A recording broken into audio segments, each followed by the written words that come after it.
purtroppo ci troviamo di fronte all'ennesimo evento catastrofale. In questo momento siamo proprio di fronte a una devastazione. Qui avevamo un mais alto 2 metri, il vento e la grandine, appunto con le dimensioni notevoli, hanno spezzato le piante e hanno reso un raccolto, diciamo, quasi irrecuperabile. Gli effetti della violenta grandinata che si è abbattuta tra Pedemontana e Castellana sono tutti racchiusi in queste immagini: interi campi di mais rasi al suolo, piegati dalla furia del vento e da chicchi di ghiaccio grandi come palline da tennis. Pochi minuti sono bastati a dimezzare i raccolti. Solo nei prossimi giorni si potrà fare una stima effettiva dei danni, capire se alcune piante potranno tornare a rifiorire o se sarà necessario riseminare.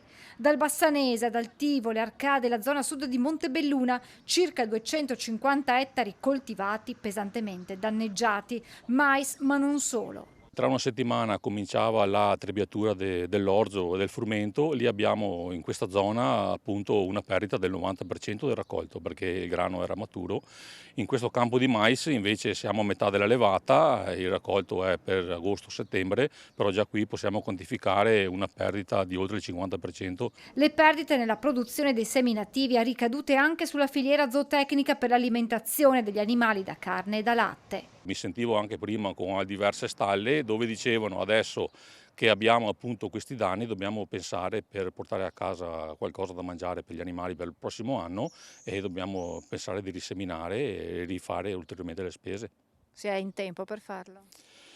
Adesso in questo mese sì, sicuramente possiamo pensare che avremo una perdita sicuramente con una semina tardiva di un 10-15%. Non possiamo andare a sopperire la perdita che noi abbiamo con gli alimenti che vengono dall'estero.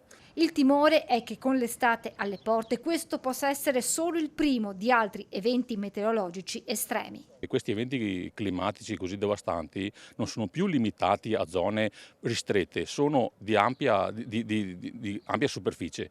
Quindi il problema di andare a reperire i prodotti diventa proprio che quando avvengono dobbiamo poi rifornirci all'estero, perché noi dobbiamo mettere in conto che adesso siamo solo i primi di giugno, abbiamo altri 2 mesi in cui si possono susseguire altri eventi del genere e potremo trovarci che effettivamente la provincia di Treviso potrebbe essere bersagliata nuovamente.